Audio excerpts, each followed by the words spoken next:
What is up, IDP Army? It's your man, Jordan Rains, at 50 Shades of Drunk. If you want to follow me on Twitter, the Cardi B of IDP, as I'm fondly known around the Twitter sphere. This is the Week 12 IDP Waiver Wire Target Show. We're also going to recap what happened in Week 11, get you guys set up, guys and gals, set up for a Week 12 fantasy football success. Hopefully, we're all headed towards the playoffs. But if you're not, be sure and check out some Underdog Fantasy. Check out the link in the description of this video. You can get a $100 first-time deposit bonus. Check them out. We're going to do some shows about them and the Underdog slate on Thanksgiving later. But let's go ahead and get things popping off here with this Week 12 IDP Waiver Wire show, and we'll get y'all out of here. Check the mic and make sure it sound right, boys.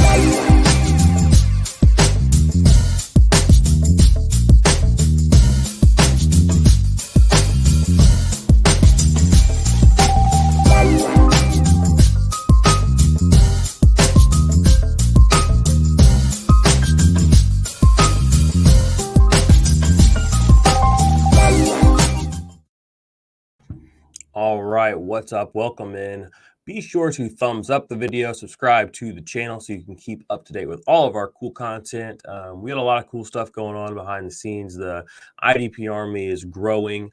The semi-pro fantasy community is growing. We got some cool things going on, guys and gals. But let's go ahead and let's talk about some IDP fantasy waiver wire targets for this upcoming week. Let me get some stuff going here real fast. All right. Well, I guess we could hit on some news first and foremost. You guys probably already know or are aware, but Robert Quinn, probably the biggest IDP injury, so to speak, of for the week, heading to IR. So his season is over, which proved to be a big thing for someone we're going to talk about briefly in a minute. But I mean, Robert Quinn had a massive game this week, who was someone we brought up on the waiver wire show, I believe 2-3 weeks ago. He had actually on the thumbnail for one of the shows, so you can check that out there. Hopefully you're in on that Robert Quinn 3-sack goodness. Bradley Chubb looks like he's coming back from the IR. This is going to be pretty big for any of those teams that have been holding on to him on your IR. The team let Von Miller move on, so Bradley Chubb's going to be expected to play. He had an ankle injury. He had to do had surgery very early in the season. I believe it was week 2 or 3. So he's missed most of the season so far, but coming back for this late push here, going to be doing some fantasy football managers, some good things. Hopefully we'll have to see. But if they're activating him, they're going to play him. So we'll see how that is. Another big week for Darius Slay. I don't know who happened to be lucky enough to pick him up off of waivers. I think we brought him up a couple of weeks ago briefly. I know I picked him up on 2 teams, and he's really been amazing the last 2 weeks, over 25 points each of the last 2 weeks. Let's see, any other really big news? You have your typical injury situations. Tyrann Mathieu a little banged up. We did miss Tremaine Edmonds this week, so I'm really hoping we get him back this next week. Bud Dupree was put on IR. It's that time of year where waiver wire targets. This kind of a show is going to hopefully help you get through these tough times in fantasy. So, if you have any questions or comments, feel free to hit them in the live chat there. But let's go ahead and get this screen share pulled up, and we will talk about this week's fantasy football guys.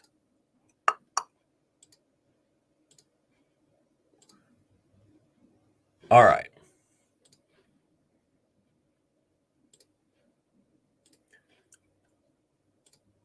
Okie dokie, here we go. So, as you can see, Kyle Van Noy was the number 1 DL on the week. He played on Thursday night, 2 sacks, a pick 6. He tweeted about it after. The NFL, obviously, they gave him the old drug test the day after a big game. So he tweeted about it. Everybody seems to tweet about it. But story for you, I played him all season up until this week in the IDP Army OG League, our Dynasty League. He'd been in my flex spot all season, and I decided this week was the 1 week I would take him out. So that should have told you that he was going to blow up. Robert Quinn, as I brought up earlier, 3.5 sacks, a forced fumble, 5 tackles, 4 quarterback hits. He's having an impressive season. He's one of only 7 or 8 players right now, I believe, that have double-digit sacks on the season. I mean, that in and of itself, only through 11 weeks, is quite a feat. Yeah, he's 7th right now on the sack leaderboard. He's tied. Well, he's really tied for 5th with Harold Landry, Nick Bosa, Trey Hendrickson, Marcus Golden. Trey Hendrickson has 9.5. That's good company to keep. A lot of time left in the season. He's really doing what the team paid him to do last year. He suffered through that injury. He was a big 0 ZL target for me last season. Didn't really come through, but so far this year, pretty consistent numbers: 6, 25, 10, 26, 18. So his floor is 6 so far this season, and he has a ceiling of 40, upwards of 40. That's a really, really, really solid for any DL player. Also has linebacker eligibility if you need him, which is always helpful in leagues as the season goes on when you do have guys getting hurt and injured. It's just nice to have that extra depth at any position.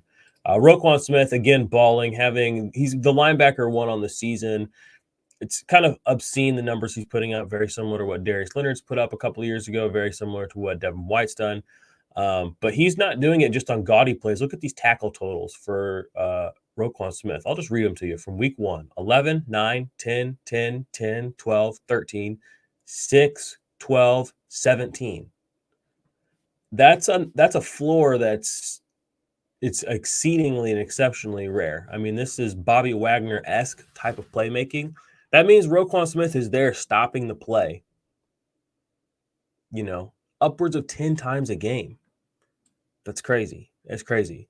While he's doing that, he's also logging quite a few tackles for loss this season. Not quite the league leader type of numbers that he was a couple of years back, but still doing some work in that department, having, what's he got, 8? That's good. He's going to be in the double digits this season there. 3 pass deflections as well, an interception, and 3 sacks. So, wow. I mean, if we have a linebacker 1 discussion, which we will next year, it's a pretty fun conversation to have. I think there's going to be a lot of evidence, statistically, anecdotally speaking, that says that Roquan Smith should be the linebacker 1 in IDP fantasy football and dynasty. Crazy. He's not even a top 200 player, according to PFF, if you go to their grading system, minimum 50% of snaps this season. So I don't know what that's all about. Brought up Edwards last week, TJ Edwards on the show, because we knew Alex Singleton was kind of being pushed out. He was a waiver wire target for us. Came through big this week, 34 points, 15 last week, 19 the week before, 26 the week before that. I had some people ask about Davion Taylor. Unfortunately, he ended up leaving, and Alex Singleton, again, does what he always does, just showed up and was relevant. Played like 89% of snaps, I believe. I don't know if he was really a top linebacker this week, but a lot of your usual suspects up here: Denzel Perryman, Micah Parsons, Kamu Grugier-Hill had a really big game. I'm really liking the Kamu Grugier-Hill and Zach Cunningham scenario. I know I didn't really encourage a lot of people to play Zach Cunningham last week. That was a mistake on my part. He had a really good week. Here he is. He was linebacker 13, 11 tackles, and he ended up coming in with a forced fumble as well. 81 defensive snaps doesn't hurt anything either. So he's getting plenty of playing time. Again, that's why I've had people ask, should I drop this guy? And it's generally this year, it's been Jeremy Chin, it's been Zach Cunningham, it's been Alex Singleton, and Quincy Williams. And it's funny, Quincy Williams had a monster day. Now, granted, this really came about because we had the injury to CJ Mosley, I believe. But Quincy Williams, again, here we are, week 11, very relevant, a top 10 linebacker. Zach Cunningham, 13. And if you are playing on Sleeper and did play Jeremy Chin as a linebacker, which he's really defensive back, he was a top 15 guy too. So it's really interesting. We always want to react quickly, often too quickly, I think, in fantasy football. It's a long season, and these guys are going to pay dividends. So nobody else really, a lot of the usual suspects. Again, Forsett Olakun having a monster season, another top 10 season. Book stacking it up on top of the one he had last year. Bobby Wagner, another great game. Jayon Brown, worthy to note, he had a good game, like a really good game. 14 tackles. It's been a while since he's had a good game like this. I mean, you can look here. So all of 2020, he hasn't hit 20 points or 2021. Going back to last year in week 9, he had a 30-point game. In week 7, he had a 30-point game, but he hasn't broken 20 points but once in the last 2 years. So he did it yesterday. That's good. That's what you like to see. Played it looks like he played most of the snaps for the defense. I don't know if this is a little bit old over here on the side, but if you want to know his actual snap count and all that, check out the Ultimate IDP Index. That's available on our Patreon page. We have so much information in there: contract situation, snap count information, injury trackers, tiered rankings, all kinds of good stuff in there. Let's go ahead and move on over to the defensive line. Get them started. Chris Jones decided to show up. It was, it's not something he does often. Let's actually take a look here. This is only his third, double-digit game of the season, and he puts up 46. I know a lot of you probably didn't play him. I personally dropped him a couple of weeks ago in a league, so I was just tired of it. He wouldn't have been in my lineup with these points anyway. So good for him. I'm not saying he's like dead for fantasy, but I'm not. He got a bye coming up. If you want to pick him up, he's got Denver, Las Vegas, Chargers, Pitt. If you're looking for some boom bust potential, I would go for that. If he is available on your waivers. But again, you can't really trust Chris Jones. I feel like you probably have better options. Marcus Davenport came through with a big week, 10 tackles. That's a pretty incredible number for any defensive lineman, especially on 50 cumulative snaps here. But we have quite a little trend here from Marcus Davenport. Since week 9, 22, 24, and 31 points, playing well over 40 snaps, defensive snaps. That's a lot. He's got a sack in each of those weeks as well. So is this a breakout? Is this the Marcus Davenport breakout that we've been waiting for? It looks like it could be. He gets Buffalo, Dallas, and New York Jets in the Tampa Bay. Interesting to see how he finishes out the season here. Can he stay healthy? That's always the issue with Marcus Davenport. Can he stay healthy? If he can finish out this season, we may be looking at something here. Granted, 25 years old, a little bit of a late breakout. People have been calling for the Marcus Davenport breakout for a while, but check your waivers. He could still be out there still. Nick Bosa quietly just having a really elite season, honestly. Listen to these point totals, and this is a D-line position, okay? 22, 24, 10, 15, 21, 10, 26, 14, 15, 25. He has not been under double digits, a single time this season. That is exceedingly and exceptionally rare for a defensive line player. I want to demonstrate to you how rare that is. So let's go to Myles Garrett, who's having an incredible season. I bet he's had a game or two with single digits. Here we go. 17, 3, 54, 19, 18, 14, 14, 19, 17, 14, and 9. So he's had 2 games with single digits. Let's go check out TJ Watt. All right, 28, 17, 0 because he missed a game. 28, 10, 45, 27, 41, 20. All right, so just even to be in the company of TJ Watt in any sort of statistical way, and if it is double-digit games, Nick Bosa, if you held on to Nick Bosa, if you paid up for him last 2 years in Dynasty or last year, and then you held on after the ACL tear, you're getting exactly what you want from Nick Bosa. Exactly what he was drafted to do is exactly what he is doing. All right, he is crushing it for you. Trying to think if there's any other good players I can compare them to for you off the top of my head. Let's go check out Hassan Reddick. He's having a good season. And he's DL eligible on Sleeper where we were looking. So Hassan Reddick, 21, 17, 19, 5, 32, 23, 8, 19, 8, 21, 18. So Hassan Reddick, multiple single-digit games. Again, I think it needs to be emphasized that Nick Bosa right now is looking like he could be a league winner for fantasy football IDP managers right now with the consistency that he's putting things out. Bye week's over. Minnesota, that's a plus matchup. Seattle, plus matchup. Cincy, plus matchup. Atlanta, plus matchup. He has plus matchups across the board the rest of the season. So if you get that trade deadline notification and you can make a push to go get Nick Bosa because there's not a lot of noise being made about Nick Bosa, do that. This is the time. Make the Nick Bosa play. All right. Only made it to the third guy. Sam Hubbard put up a big game. I actually got beaten by Sam Hubbard this week. Jeffrey Simmons again has another double-digit game, third one in a row. Doesn't even get the sack this week. Still comes up with a 15-point game on the back of 5 tackles in the pass deflection. Justin Houston again proving that people doubting him and hating on him as an older guy, kind of not really about that. Not putting up prolific elite numbers, no, but double-digit games for a guy that you essentially could pick up on waivers probably. 14, 15 the last week, and then 5, 7. Those aren't hurting you. Those aren't killing you. 12, 5, 13. That 0 probably killed you, but I mean, he didn't even play. So those are some cheap points. What's his schedule looking like? Cleveland, Pittsburgh, Cleveland. I'm interested in those. Those aren't bad matchups. Green Bay, Cincy to finish out the year. Frank Clark. Frank Clark is so annoying. I mean, the guy's had 2 14-point games. He's had 2 double-digit games all season. He's terrible. I have nothing else to say about Frank Clark. He's terrible. Whoops. Sorry, y'all. All right. Anyone in the chat have any questions? I will answer them as best I can for you. DBs, week 11. What?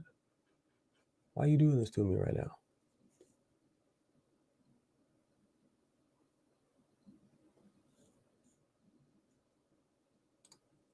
All right. Now, this was a big week for cornerbacks, I noticed, going through these. I usually have quite a few safeties up in here, but, L'Jarius Sneed, you probably started him. I don't know if anyone's really starting Cam Sutton or Desmond King. They had good weeks. But I know we've been on L'Jarius Sneed. I know people have been on Darius Slay. They were both probably in lineups. A.J. Terrell quietly having a really good year. I think this last week kind of brought it up a little bit more. Yeah, look at this. Even for IDP, these are solid numbers for cornerback since the bye. 11, 8, 18, 11, 22. Before the bye, an 11-point game as well. He's totally playable as your, defensive back 2, 3 flex kind of guy weekly. So if AJ Terrell is out there, go get him. He gets Jacksonville, Tampa Bay, Carolina, San Francisco, Detroit. There's plenty of opportunities for him to score points there for you. Like I said, he's playing very well. I did get some questions on the live stream on Sunday about DeAndre Houston Carson.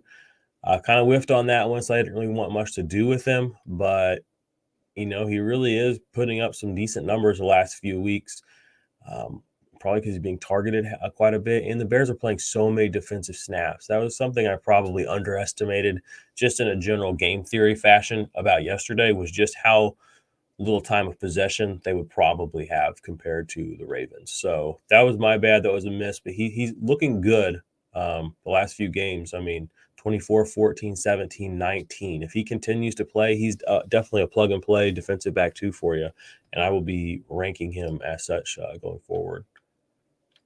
Harrison Smith, good to see him get back in the mix this week. 18-point game right off the bat, double digits. That's what you want. Got himself a sack. Wheels up as always. Jaron Kearse. This is Jaron Kearse. Been talking about him a lot lately. I mean, look at this. He hasn't been under double digits all season. That's special. 16, 17, 11, 16, 11, 13, 13, 17, 10, 18. Been rock solid. Nothing flashy in here. There's no sacks. 1 interception. But he's making plays and, gobbling up quite a few tackles. So he should be in your lineup. If there's for some reason he's not in a lineup, if you're still looking for someone to tell you that you can play him, you can play Jaron Kearse over quite a few guys. Let's go look at Budda Baker real quick. I just want to have a brief Budda Baker update. Budda Baker watch. 6 points. Oof. Don't love that. 8 last week. Man, we've only got 1 20-point game from Budda. No double-digit tackle games this season. Just not what you want, Even last year, he was up and down, but his highs were a lot higher. 36, 36, 24. This year, his high is 20. 20 points is his highest game. So it's been rough. If you feel like it's been rough as a Budda Baker manager, it has been. So we're here for you. And if you got to plug in Jaron Kearse over Budda Baker, Might be time to start thinking like that. Time to start go get these wins, okay? So, all right, I wanted to show you guys one other little clip here. Micah Parsons, pretty much a lock right now, stone cold lock to be the defensive player of the year, in my opinion. Let me see if I can get this pulled up. So I will take this one down, and I will share the other one. But he just eight sacks this year. That's what really took us over the top for Devin White last year. And he's good. Like, he's good at it. I mean, he's relentless in his pursuit of the ball. He had 2 sacks on Matt Ryan the other day. This is from Marcus Mosher, who puts out some really good Cowboys content. But I mean, just watch the pursuit here. He comes all the way across. I don't know why it's being slow. And finally finishes. It's crazy. He's making plays. The Cowboys, they're not really doing as good as they probably should be doing, but they can only do what they can get done. You know what I mean? Dak's been a little bit off last couple of weeks. Amari's going to be missing some time. It's been a little bit rocky. Zeke's not running like Zeke used to. You know, it's funny. Jonathan Taylor had the monster week this week. Blew the doors off of everything and everyone. I got a couple of questions here in the chat. But fuck yeah, you guys are live. What up? Come on back, bruh. He said BRB.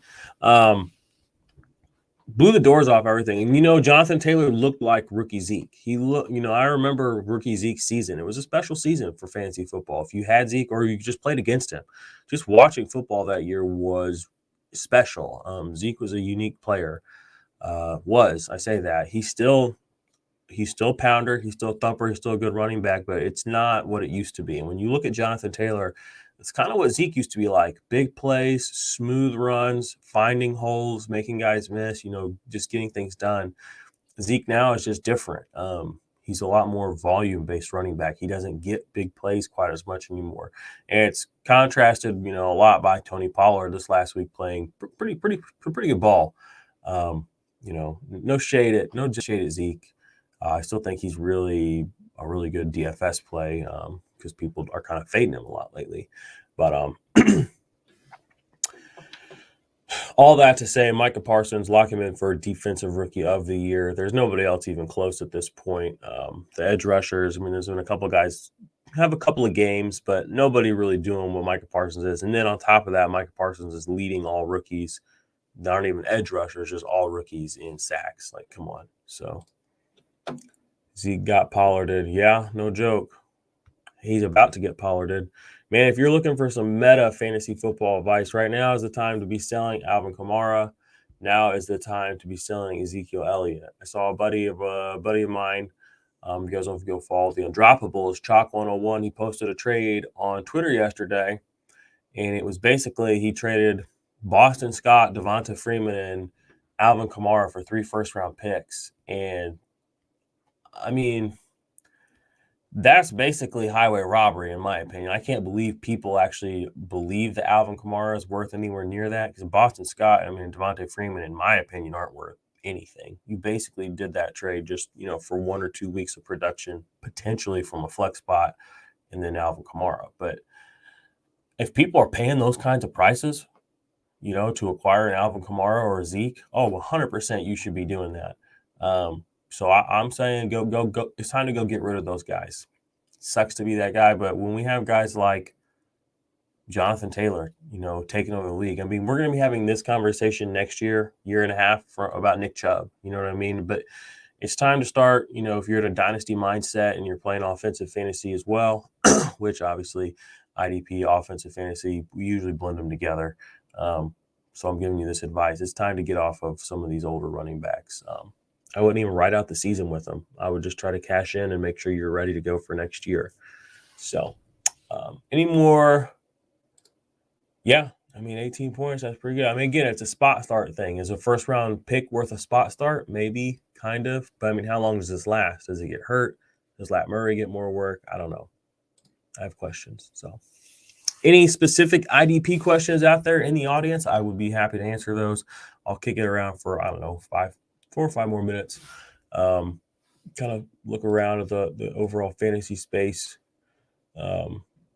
this week. I know, Thanksgiving games, make sure your lineups are set early this week. That's going to be a big deal. Once you listen to this get pushed out, waivers are going to run tomorrow. Make sure you set your lineups because you're going to be traveling, you're going to be with family. Things are just going to start happening, and you do not want to be stuck with, somebody that you wanted to play on your bench or with somebody you did not want to play locked into your starting lineup, and you have to look at that all weekend, especially if they do poorly. So make sure, this is week 12. Make sure that you're not making simple mistakes. The devil really is in the details of fantasy football. I escaped a bullet this week. It's kind of a bullet. It's kind of a flex, though, because I won, but I left Melvin Gordon in a roster this week, and I still managed to win. And I started Zach Moss in a super flex spot in that same league. So, it feels good to win, but if I wouldn't have won, I would have hated myself because, even though Zach Moss got nothing, basically, I still would have played him in the running back spot instead of Melvin, obviously, and then put in another player who's going to score, but I slipped. Don't slip, okay? I got my win, but fantasy, a lot of people are going to get into the playoffs on the back of 1 to 2 wins or losses. Don't have stupid ones over the holidays, and I have done that before too. So Jason Garrett got fired. This is coming in live on the show from the YouTube from Jonathan Rentera. Awesome. Kind of sucks for him, but awesome, I guess. Better late than never, I suppose, for the Giants. How many IDP leagues are you in? At least 15 or 16. I'm only in 2 or 3 leagues. What up, Fantasy Football Hustler? That's my homie, y'all. Go check out his channel. Follow him on Twitter. Good dude, smart dude, business dude. He's working on some things with this company called Super Draft. Get super drafted. I'm working with him on that as well. So be sure to check that out. I think I got a link in the comments down here. So go check them out. They do daily fantasy. It's a little bit different. You can do a subscription model. That's what I do. You just pay for the month, and then you get access to certain contests, so you don't have to, keep depositing money and all that. So go check them out. But back to the leagues I'm in. I'm in 15 to 20. I think total leagues I'm in right now, I think is like 18. Okay. And I only have 2 that are no IDP. So what is that? 18 months, 16. So I'm in 16 leagues. Some of those are just straight IDP, but that's like only 3 or 4. But like 10 or 11 of them or 12, whatever the difference of that was. Those are all mixed, hybrid offense and defense leagues, which is the best way to play fantasy football, in my opinion, because, you're actually watching the whole game. It's awesome when you have, your IDP league going, when you have your daily fantasy on Underdog going, when you have your sleeper leagues all going, and you're watching a game, and literally almost every single player on the field is a variable that affects you in some way, shape, or form. I don't see how people, play just kind of one style of fantasy football anymore, considering all the avenues we have to do it. You know what I mean? So, damn, 15. Yeah, I don't even feel like that's a lot. Some guys playing a lot more. I am going to be playing in a few less leagues next year, just different types of leagues. For instance, I was in some best ball leagues on Sleeper. I'm not really a big fan of those. I thought I might be. I'm not. So I'm probably going to get rid of all those. I really enjoy my managed leagues, especially my dynasty leagues. I love dynasty. I love daily too. Saw Sleeper's adding some daily stuff, so that's going to be interesting to see how they do that. But I spend a lot of my time on Underdog Fantasy, which I'm going to do like 2 or 3 shows this afternoon on the Underdog Fantasy platform. So check that out. We got a big slate of games coming up on Turkey Day. I want to get involved. I'm going to stream some of my drafts on here, talk to you guys about how I'm kind of looking up the slate, and hopefully we can all win a little money together. So any more questions, thoughts, comments, smart-ass remarks? I'll give you all like 30 seconds to do that. If you don't, I'm going to jet. I'm going to go eat me some lunch. I'm going to get that Underdog shit going. So, be sure to like, subscribe to the channel. Like I said, there's big things coming, all right? The company is growing. The content is growing. The product line is growing. Exclusive offers, secret trips to Miami, maybe. I don't know. Anything's possible. We're dreaming big over here at Semi-Pro Fantasy, the IDP Army. So, all right. Oh, looks like we got one more. Yeah, thanks for chilling. Obviously, yeah, thanks. Share the show, share with your friends. If you're in group chats, if you're in Discords, if you're on Reddit, if you're on Facebook, share it, share the channel, share the show. We got more shit coming. So, all right, that is it for me, y'all. I'll be back in a couple hours probably to do these underdog drafts with you. So, take it easy. Can feel it, thunder in paradise. Can feel it, thunder in paradise. Can feel it, thunder in paradise. Can feel it. Let the rain hit the sand. Build a house on a rock, got a plan. Gotta get stocks, keep them bands. Hear the clock tick, blades on the fan. Used to be mundane on a Monday. Now you have fun day on a Sunday. Cause you switching it up and you living it up. You ain't getting enough.